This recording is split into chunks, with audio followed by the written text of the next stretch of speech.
नमस्कार दोस्तों। देखिए मित्रों, अधिगम के सिद्धांतों में इस वीडियो लेक्चर में हम दो सिद्धांत के बारे में पढ़ेंगे। एक तो है फील्ड थ्योरी जो कि कर्ट लेविन का है, और दूसरा जो है वो है साइन थ्योरी टोलमैन का।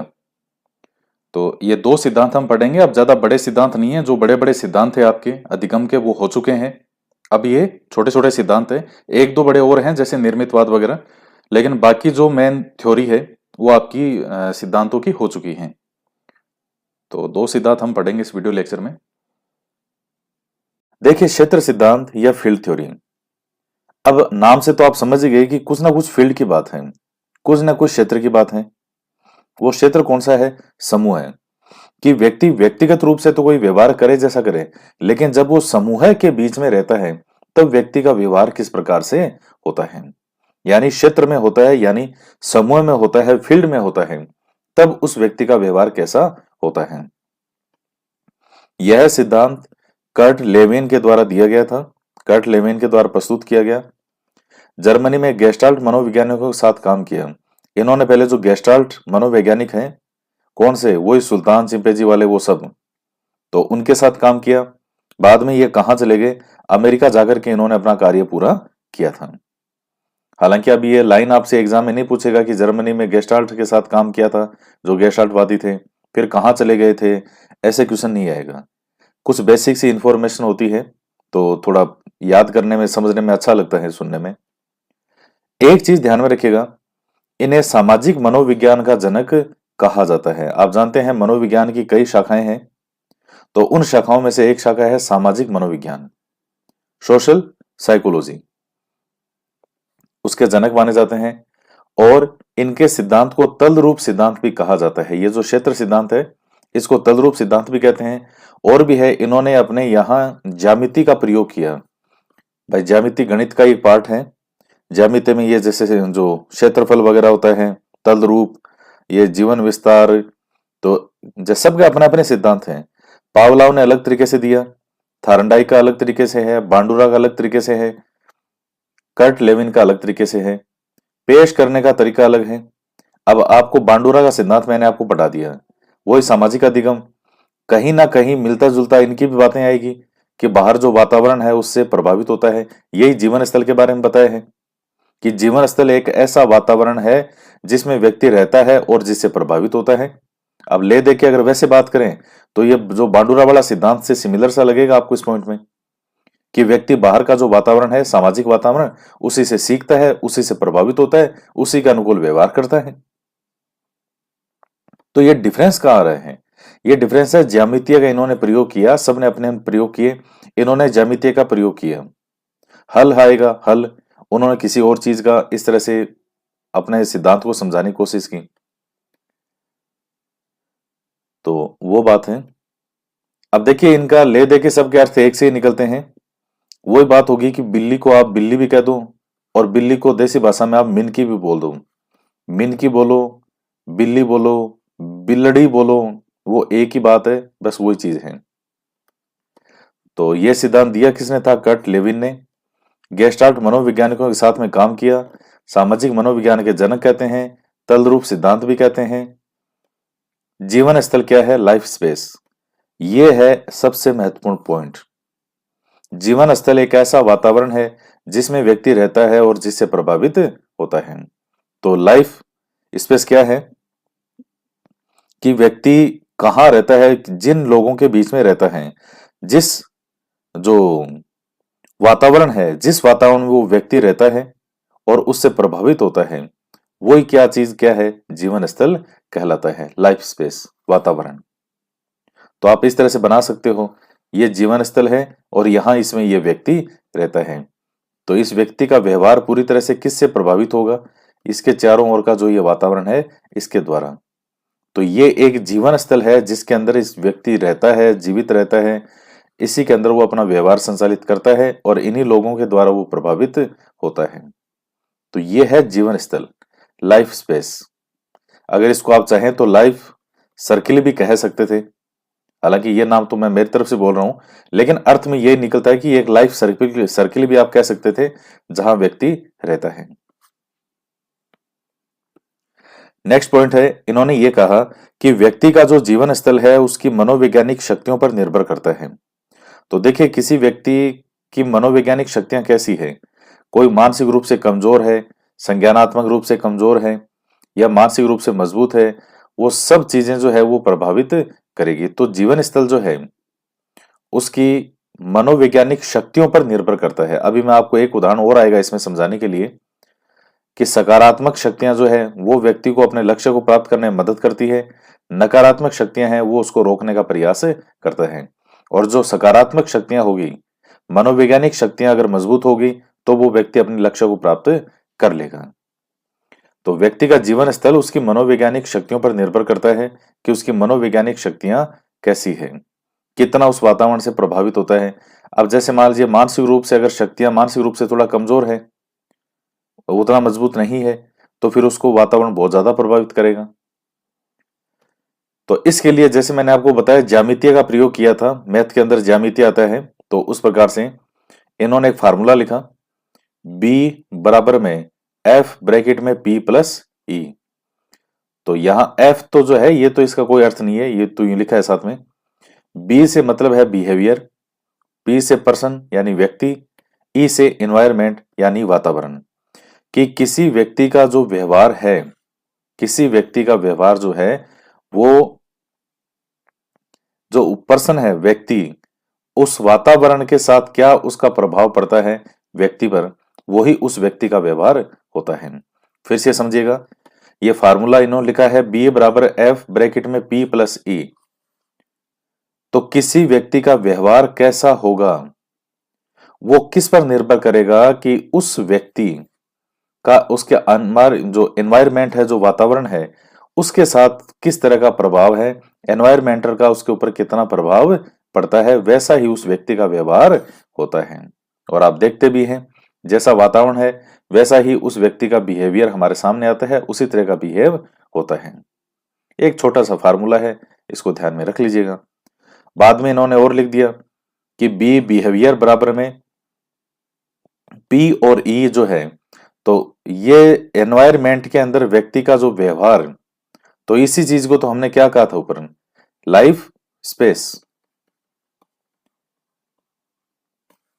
तो यहां जो एल लिखा हुआ है, एल से मतलब है लाइफ स्पेस, यानी वो वातावरण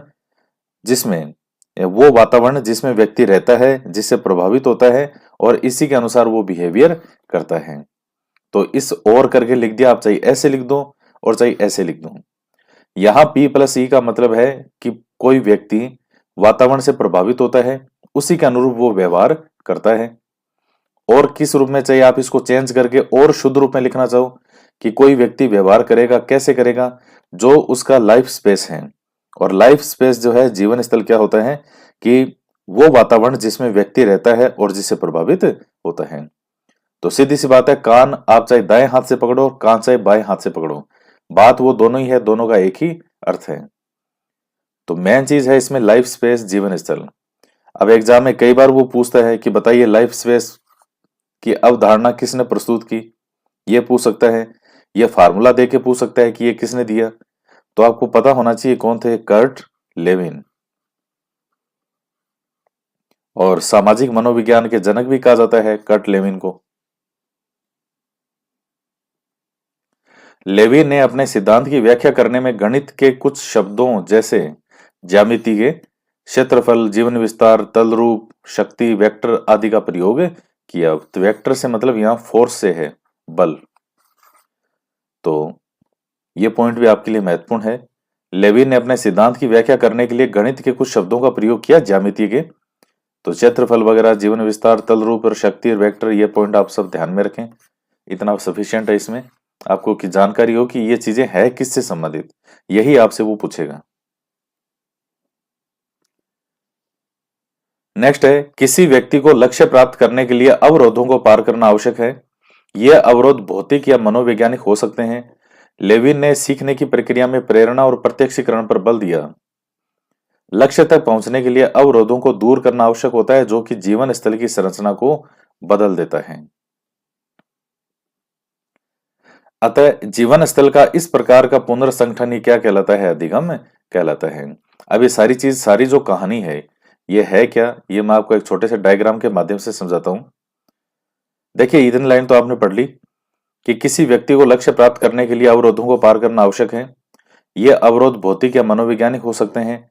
लेविन ने सीखने की प्रक्रिया में प्रेरणा और प्रत्यक्षीकरण पर महत्व दिया, बल दिया। लक्ष्य तक पहुंचने के लिए अवरोधों को दूर करना आवश्यक होता है, जो कि जीवन स्थल की संरचना को बदल देता है। अतः जीवन स्थल का इस प्रकार का पुनर्संगठन ही जो है वो क्या कहलाता है, अधिगम कहलाता है। तो अब ये है क्या, मैं आपको एक डायग्राम के माध्यम से समझा रहा हूं। जैसे इस प्रकार से इन्होंने बनाया एक यूं,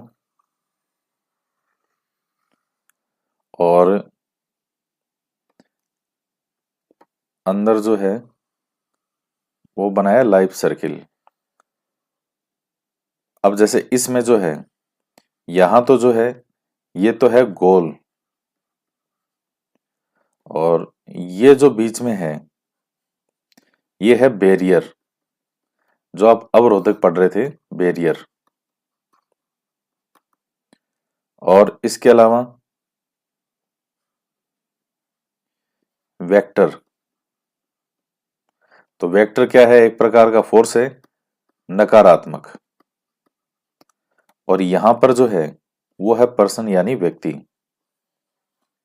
और यहां जो वेक्टर है वो कौन सा है, सकारात्मक बल। अब देखिए, और ये जो पूरा है, ये जो रेड वाली लाइन है,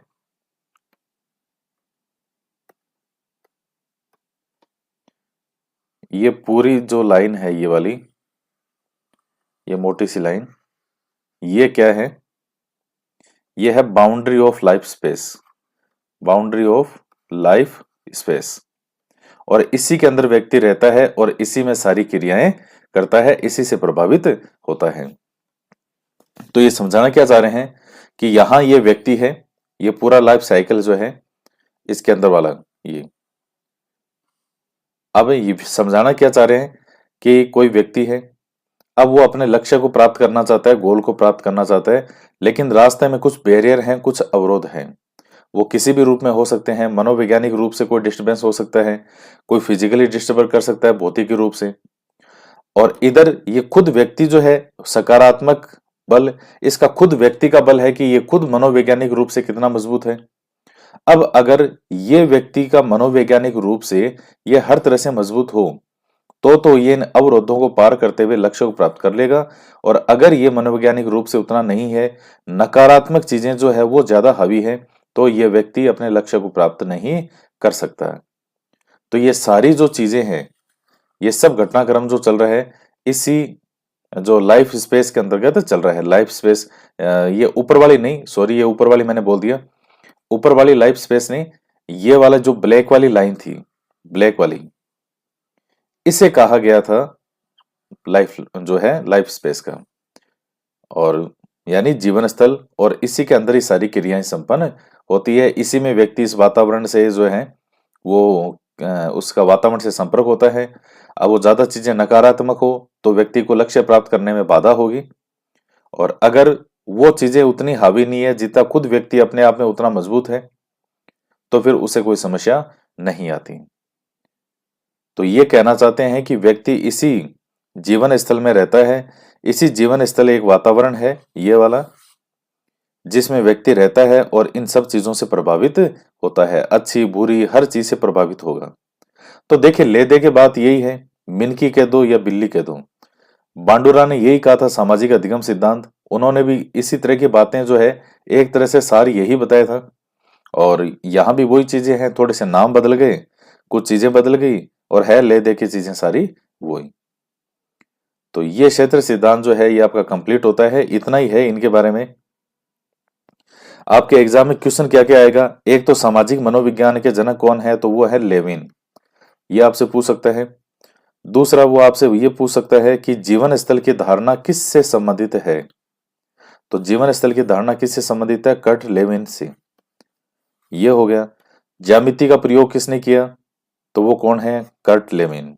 और वो फार्मूला वाला दे दे, बिहेवियर बराबर में एफ ब्रैकेट में पी प्लस ई।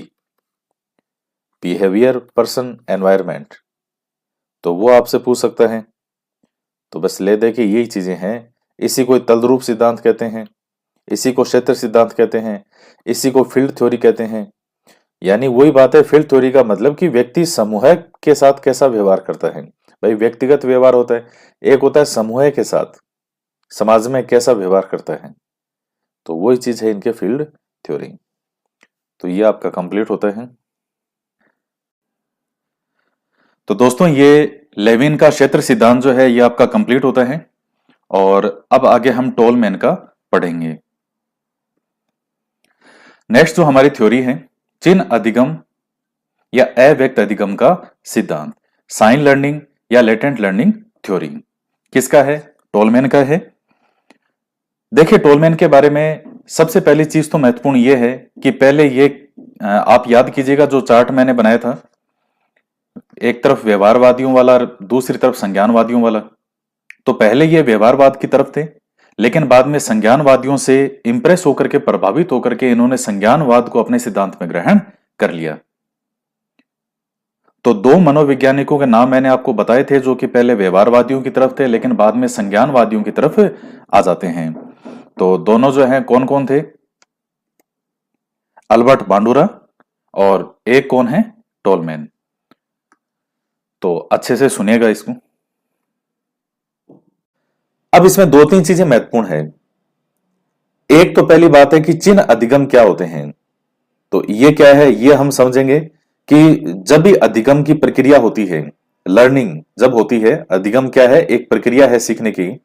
जब लर्निंग होती है तो वो लर्निंग करते समय कुछ चिन्ह, कुछ सिंबल जो है, कुछ साइन जो है वो हमारे मस्तिष्क में बन जाते हैं। और दोबारा जब वो अधिगम की क्रिया को दोहराता है तो वही साइन ऑलरेडी जो उसके बने होते हैं उनके माध्यम से वो अधिगम की क्रिया को पुनः दोहराता है। तो साइन बनते जाते हैं। जैसे मान लीजिए मैं शुरू में 2-4 मिनट में आपको पूरा इसका आधार समझा देता हूं चैप्टर का, फिर बाकी हम एक एक पॉइंट टू पॉइंट पढ़ेंगे। आप किसी रास्ते से जा रहे हैं, तो आप मान लीजिए पहली बार कोचिंग जा रहे हैं, आपने कई दूसरी नई जगह, आप जैसे जयपुर में आए, जयपुर में आपने गोपालपुरा बाईपास के पास में अपना रूम ले लिया। यहां से आपको जाना है कोचिंग की तरफ, मान लीजिए 5 किलोमीटर कोचिंग है। पहले दिन आप पूछते पूछाते इधर से उधर, इधर से उधर जो है घूमते घूमते कोचिंग पहुंच गए। तो आपके माइंड में साइन बनते गए कि अच्छा मुझे इस जगह से यहां से ये टर्न लेना है, यहां से ये मुड़ना है, यहां से ये मुड़ना है। दूसरे दिन जो है वो आपको किसी से पूछने की जरूरत नहीं पड़ी, आप ऑटोमेटिकली इन रास्तों से चले गए। कैसे? यही साइन लर्निंग थ्योरी है कि जो जिस चीज को आपने किया, अधिगम यानी सीखा कि मुझे वहां तक कैसे जाना है, वो आपके माइंड में एक साइन बनते गए। दूसरा है अव्यक्त अधिगम। देखिए अव्यक्त अधिगम का मतलब यह है कि इन्होंने वैसे चूहों पर प्रयोग किया था टोलमैन ने। इन्होंने ये कहा कि अधिगम तो चलो हो गया, सीख लिया कि कोई भी चीज सीखनी है, अधिगम मतलब ही यह है सीखना, लर्निंग।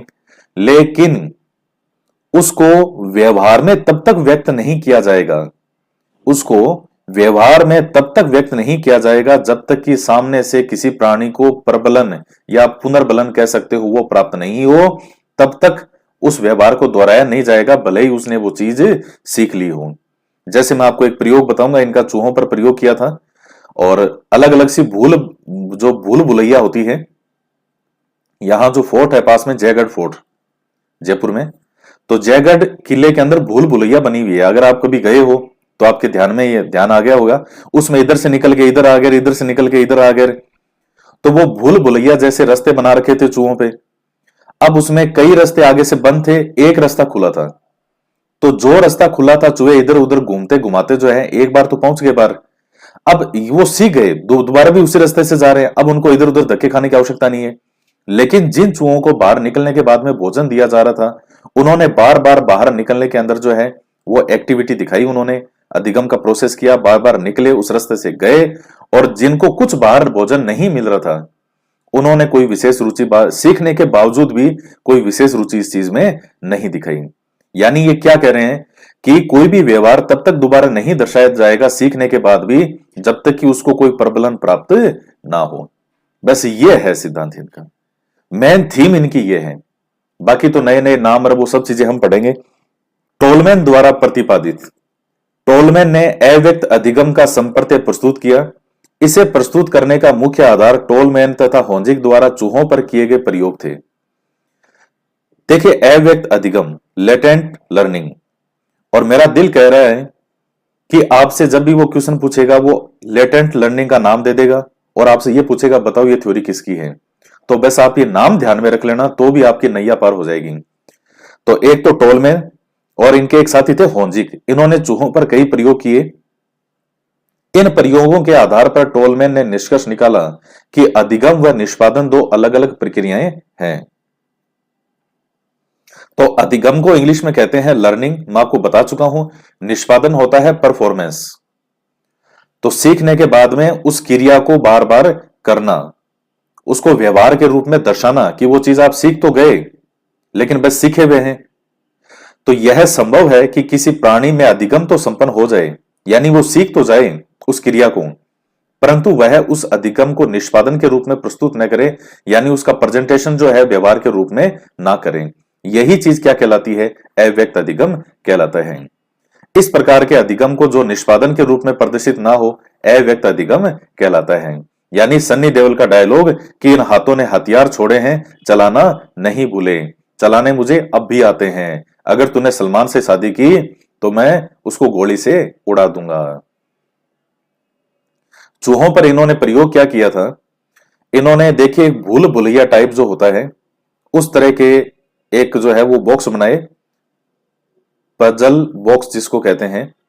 इनके पजल बॉक्स अलग थे, मतलब भूल भुलैया टाइप से थे। यहां जैसे चूहा है, इस जगह कई चूहे हैं, और पजल बॉक्स आगे जाकर के यहां ये बंद हो रहा है, इधर जाकर के यहां ये बंद हो रहा है। आपने कई बार ये आते भी है इस तरह के न्यूज़पेपर वगैरह में, इस तरह की पजल खेलने के लिए यूं, और इनमें से केवल एक रास्ता है जो बाहर जाएगा, बाकी सब रास्ते बंद हैं। अब उन चूहों ने क्या किया, इधर से उधर, इधर से उधर गए, इधर से रास्ता बंद मिला, फिर वापस आए, फिर इधर से आए, फिर इधर में बंद मिला, लास्ट में ये वाला जो रास्ता है ये खुला मिला, और यहां से जो है वो बाहर निकल गए। और दोबारा जब वो चूहे यहां से निकले तो उनको जो है वो इधर उधर जाने की आवश्यकता नहीं पड़ी, वो सीधा ही उसी रास्ते से बाहर निकल गए। तो ये था कि बाहर वो निकले कैसे, तो यहां इनका नाम काम आएगा साइन थ्योरी। इन्होंने कहा कि जब वो निकलते हैं सही रास्ते से तो उनके दिमाग में, उनके मस्तिष्क में साइन बनते जाते हैं, चिन्ह बनते जाते हैं, इसलिए जब वो दोबारा निकलते हैं तो उन चिन्हों की सहायता से वो डायरेक्ट बाहर की ओर निकल जाते हैं। तो यही जो है इनकी क्या कहलाती है? साइन थ्योरी कहलाती है। इसके बाद में देखिएगा, टोलमैन ने उद्देश्यपूर्ण व्यवहारवाद की शुरुआत की। अब ये परपोजिव बिहेवियरिज्म क्या होता है? उद्देश्यपूर्ण, परपोजिव बिहेवियरिज्म। देखिए है कुछ नहीं, जो पहले वाली चीज है उसी में कोई नई चीज जोड़ दी। अब भाई सब मनोवैज्ञानिक, सारे डॉक्टर इलाज अपने अपने तरीके से करते हैं, वैसे ही यहां सभी मनोवैज्ञानिक है, सबके बताने का तरीका अलग है। व्यवहारवाद की शुरुआत तो इन्होंने उद्देश्यपूर्ण व्यवहारवाद की शुरुआत की। यानी आपको मैंने पहले ही बताया है कि जो व्यवहारवादी थे वो कहता थे व्यवहार के द्वारा जो भी चीजें जो दिखाई देती है व्यवहार के द्वारा प्रदर्शित होती है। तो ये कहते हैं कि प्राणी द्वारा किए गए सभी व्यवहार उद्देश्यपूर्ण होते हैं। सही बात है ये तो। और व्यवहारवाद में प्राणी के व्यवहार का अध्ययन किया जाता है, तो उसमें उद्देश्यपूर्ण व्यवहारवाद को शामिल किया जाना चाहिए। सीधी सी बात है, पहले वालों ने व्यवहार की बात तो की थी मनोवैज्ञानिकों ने, और वहां भी सही बात थी कि उद्देश्य के कारण ही व्यक्ति, जो कोई प्राणी है, वो एक्टिविटी करेगा। लेकिन उन्होंने उद्देश्यपूर्ण साथ में नाम नहीं लिखा। इन्होंने कहा यह गलती की तुमने, मैं देखो मैं साथ में नाम उद्देश्यपूर्ण जोड़ूंगा इसमें, तो जोड़ दीजिए आप। बात वही है, चीज वही है, चीज पहले वाली है, बस प्रेजेंटेशन का तरीका अलग है। भाई कोई भी प्राणी व्यवहार करेगा, कोई भी एक्टिविटी करता है, कोई भी बिहेव है उसका, तो वो क्यों करेगा? कोई ना कोई उद्देश्य होगा उसका। ये बातें तो ऑलरेडी जो पहले वाले सब थे वो भी कहते थे, लेकिन सबने उद्देश्यपूर्ण साथ में नाम नहीं जोड़ा व्यवहारवाद के, इन्होंने साथ में नाम में जोड़ दिया क्या? उद्देश्यपूर्ण व्यवहारवाद। तो एक ये पॉइंट आप ध्यान में रखना। तो ये आ सकता है कि उद्देश्यपूर्ण व्यवहारवाद की जो संकल्पना है वो किसके द्वारा दी गई थी? तो टोलमैन के द्वारा दी गई। फिर आता है, टोलमैन ने अधिगम को एक संज्ञानात्मक प्रक्रिया माना और संज्ञानात्मक मानचित्र का संप्रत्यय प्रतिपादित किया, कॉग्निटिव मैप। ये देखिए, ये वही चीज है कि जब आप व्यवहार के द्वारा कोई भी अधिगम कर रहे हैं, आप कोई चीज सीख रहे हैं, तो आपके मस्तिष्क में उसके साइन बनते जाते हैं, चिन्ह बनते जाते हैं, आप कह सकते हो बिंब बनते जाते हैं। और बार बार जब आप वही क्रिया करते हो तो उसका क्या है, मानचित्र आपके माइंड में मानचित्र बनते जाते हैं। यहां इन्होंने साइन का प्रयोग किया, यहां इन्होंने मानचित्र का प्रयोग किया। बात वही है एक ही, उसके मानचित्र के रूप में वो साइन जो है वो दिमाग में फीड होते जाते हैं। और दोबारा वो जब भी प्राणी कोई क्रिया करेगा तो बार बार करने से वो चित्र और ज्यादा सुदृढ़ होते जाते हैं, और ज्यादा मजबूत होते जाते हैं। जैसे आप किसी रास्ते से मान लो एक बार चले गए, दोबारा थोड़ा सा और हल्का फुल्का कोई रास्ता भूल गए, तीसरी बार और कंफर्म हो गया, 3-4 बार निकलने के बाद में अब रात को 2 बजे भी आपको कहे कि वहां जाना है, यहां तक कि उस रास्ते पे कहाँ वो ब्रेकर बना हुआ है, कहाँ मोड़ है, कहाँ समोसे वाला बैठता है, कहाँ कौन सी दुकान है, ये सब चीजें आपके दिमाग में फीड होती जाती है जितनी बार आप वहां से निकलते हो। बस सेम यही चीज है यहां पर। तो आप ये नाम ध्यान में रख लेना, संज्ञानात्मक मानचित्र कॉग्निटिव मैप के बारे में किसने बात की थी, टोलमैन ने। प्राणी द्वारा विभिन्न विकल्प बिंदुओं में से जब कोई विशेष विकल्प बिंदु को चुनने का सफलता प्राप्त होती है तो उस विशिष्ट विकल्प बिंदु के साथ उसकी प्रत्याशा जुड़ जाती है। इस प्रकार उस विशिष्ट विकल्प बिंदु से संबंधित चिन्ह मस्तिष्क में उत्पन्न होता है और प्रत्येक प्रयास के साथ सुदृढ़ होता जाता है। तो वही जो उससे सफलता मिलती है, यानी आप इसको क्या कह सकते हो, पुनर्बलन या प्रबलन कह सकते हो, कि कुछ ऐसी चीज प्राप्त हो या कोई लक्ष्य है उसका निर्धारित हो तो व्यक्ति बार बार वहां जाना चाहेगा, उस लक्ष्य की ओर जाएगा। और हर प्रयास के साथ में जो है उसका वो जो है बिंदु जो है वो सुदृढ़ और होता जाता है, चिन्ह जो है। तो ये टोलमैन का मेन सिद्धांत है, सारी बातें मेन मुख्य मुख्य यही है।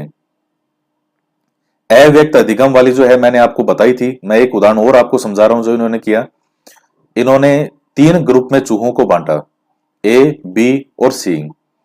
जैसे मान लो दोनों में, तीनों में 15-15 चूहे हैं, यहां भी 15 चूहे हैं, यहां भी 15 है, यहां भी 15 है, और सबको भूल भुलैया में से निकाला। अब सबके भूल भुलैया बनी हुई है, तो सभी चूहे जो हैं कुछ समय में भूल भुलैया सही रास्ता इन्होंने निकाल लिया कि आगे जाकर के कुछ बंद है, एक रास्ता खुला है। तो जो रास्ता खुला था वहां से अब बार बार वो कंटिन्यू उसी में से जा रहे हैं, यानी अधिगम तो हो चुका है भाई, वो सीख गए। इसको मैं जो अभी समझा रहा हूं बहुत अच्छे समझना इसको, अधिगम तो हो गया, वो सीख गए कि हाँ इस रास्ते से हमें जाना है। और ए ग्रुप वाले जो चूहे थे उन सभी को हाथों हाथ क्या दिया गया, भोजन दिया गया, फूड दे दिया गया। बी ग्रुप वाले जो चूहे थे वो भी लास्ट में सीख तो गए कि अच्छा ये रास्ता जाएगा, लेकिन उनको जो भोजन नहीं दिया गया, 11वें-12वें दिन उनको भोजन दिया गया, उससे पहले भोजन नहीं दिया गया। तीसरे जो हैं ये बावड़े बेचारे, इनको भोजन दिया ही नहीं, ये सीख तो गए कि बाहर निकलना कैसे इस भूल भुलैया में से, लेकिन इनको भोजन नहीं दिया। अब चीज ध्यान से सुनिएगा, तीनों ग्रुप के जो चूहे हैं वो अधिगम तो कर चुके हैं, यानी वो सीख तो चुके हैं कि हमें इस भूल भुलैया से बाहर कैसे निकलना है, तीनों सीख चुके हैं। लेकिन अब देखिएगा, ए ग्रुप वाले चूहे हैं उनकी गति वही स्पीड बनी हुई है, वही लगातार बनी हुई है स्पीड उनकी बाहर जाने की। बी ग्रुप वाले थे वो सीख तो गए थे शुरू में, लेकिन बाद में चूंकि भोजन उनको मिल नहीं रहा था, 11वें-12वें दिन भोजन दिया तो उनकी गति में धीरे धीरे मंदता आ गई, उनकी स्पीड कम होती गई। 15वें जो थे इनकी रुचि तो बिल्कुल ही खत्म हो गई, बिल्कुल ही ना के बराबर, कई तो गए नहीं, का छोड़ो रे यार, मिलता तो है नहीं कुछ। अब जो ही 15वें जो बी ग्रुप वाले हैं इनको 11वें दिन जब भोजन मिला, 11वें या 12वें दिन भोजन मिलते ही ए और बी वालों की जो गति है वो बराबर अब सेम हो गई। यानी जब अब कोई ऐसी चीज मिल रही है जिसकी वजह से अब वो व्यवहार वापस दर्शाना चाहेंगे, तो इनकी वही स्पीड होगी ए वालों जैसी। सी वालों को भोजन दिया ही नहीं तो इनकी गति बिल्कुल मंद पड़ गई, और फिर बाहर कई कई तो गए ही नहीं, कि यार मिलता तो है नहीं। ये नाम जो है टोलमैन है, ये बार बार बेटा हम पे प्रयोग कर रहा है, उनको खाने के लिए देता, हमको कुछ देता है नहीं, तो हम क्यों जाएं यहां से। तो इन्होंने कोई रुचि नहीं दिखाई, यानी अधिगम है, अधिगम है, लेकिन उसको जब तक कोई प्रबलन प्राप्त नहीं होगा तो वो व्यवहार में उस क्रिया को दिखाना या दर्शाना, उसका प्रेजेंटेशन नहीं करना चाहेगा। और यहां बी ग्रुप वालों को 11वें दिन मिला और मिलते ही इनकी स्पीड तेज होगी और ए और बी की स्पीड जो है वो वापस सेम हो गई, यानी बी वालों की स्पीड ए जैसी हो गई। तो यही इनका अव्यक्त अधिगम वाला सिद्धांत है। तो ये आपका कंप्लीट होता है टोलमैन का। तो फिर से देख लीजिएगा, साइन थ्योरी ये जो है, या साइन लर्निंग या लेटेंट लर्निंग थ्योरी किसका है? टोलमैन का। टोलमैन द्वारा प्रतिपादित अव्यक्त अधिगम का संप्रत्यय प्रस्तुत किया, यानी इसे प्रस्तुत करने का मुख्य आधार टोलमैन द्वारा होंजिक द्वारा चूहों पर किए गए प्रयोग थे। और टोलमैन ने निष्कर्ष निकाला कि अधिगम और निष्पादन, अधिगम होता है लर्निंग, उस चीज को सीखना, और निष्पादन का मतलब होता है परफॉर्मेंस। यानी सनी देओल की तरह इन हाथों ने हथियार छोड़े हैं लेकिन चलाना नहीं भूले। तो वो चला ही नहीं रहा है, सीख तो गया वो क्या हथियार कैसे चलाते हैं, लेकिन वो चला नहीं रहा है। क्यों? क्योंकि कोई वजह नहीं थी, लेकिन अब वजह होगी। भाई शादी हीरोइन किसी और से करेगी तो फिर वो क्या करेगा? हथियार चलाएगा। यह संभव है कि किसी प्राणी में अधिगम तो संपन्न हो जाए, परंतु वह उस अधिगम को निष्पादन के रूप में प्रस्तुत न करे, यानी व्यवहार के रूप में ना दिखाएं। इस प्रकार के अधिगम को जो निष्पादन के रूप में प्रदर्शित ना हो, अव्यक्त अधिगम, लेटेंट लर्निंग थ्योरी कहा जाता है। एक टोलमैन ने उद्देश्यपूर्ण व्यवहारवाद की शुरुआत की थी। मतलब ये नाम इसने दिया उद्देश्यपूर्ण व्यवहारवाद, कि भाई कोई भी प्राणी क्रिया करेगा तो कोई ना कोई उद्देश्य तो होगा, उस उद्देश्य के बिना वो क्यों करेगा क्रिया? मुंह तो बात तो पहले वालों ने भी ये कही थी, लेकिन किसी ने ये टर्म साथ में नहीं जोड़ी। तो या ये समझ लीजिए कि किसी ने इस वर्ड का पेटेंट नहीं करवाया, इन्होंने पेटेंट करवा लिया। अब पेटेंट करवा लिया का मतलब ऐसा नहीं है कि वास्तव में जाके पेटेंट करवाया था, मैं समझाने के परिप्रेक्ष्य से समझा रहा हूं इसको। तो इन्होंने ये टर्म दिया उद्देश्यपूर्ण व्यवहारवाद। फिर है कि टोलमैन जो है, इन्होंने संज्ञानात्मक प्रक्रिया माना अधिगम को, और कि ये जो है एक लक्ष्य आधारित प्रक्रिया होती है, और किसी भी परिस्थिति में अधिगम की संभावना सर्वाधिक सबसे ज्यादा कब होगी? जब उस व्यवहार से कोई लक्ष्य संबंधित हो। टोलमैन ने संज्ञानात्मक मानचित्र का संप्रत्यय प्रतिपादित किया। यह संज्ञानात्मक मानचित्र कॉग्निटिव मैप क्या है? कि प्राणी द्वारा विभिन्न विकल्प बिंदुओं में से जब किसी विशेष विकल्प बिंदु को चुनने पर सफलता प्राप्त होती है, वही जैसे चूहे जो हैं वो पर्टिकुलर जहां से उनको भोजन प्राप्त हुआ, उस विशिष्ट विकल्प बिंदु के साथ उसकी प्रत्याशा जुड़ जाती है, यानी एक कनेक्शन हो जाता है। इस प्रकार उस विशिष्ट विकल्प बिंदु से संबंधित चिन्ह मस्तिष्क में उत्पन्न होता है और प्रत्येक प्रयास के साथ ये सुदृढ़ होता जाता है। और इसके साथ ही जो चूहे वाला प्रयोग है, मैंने आपको वो समझा दिया कि किस प्रकार से वो चूहों पर प्रयोग हुए। तो ये वाला टॉपिक आपका कंप्लीट होता है। नेक्स्ट में नई थ्योरी हम पढ़ेंगे।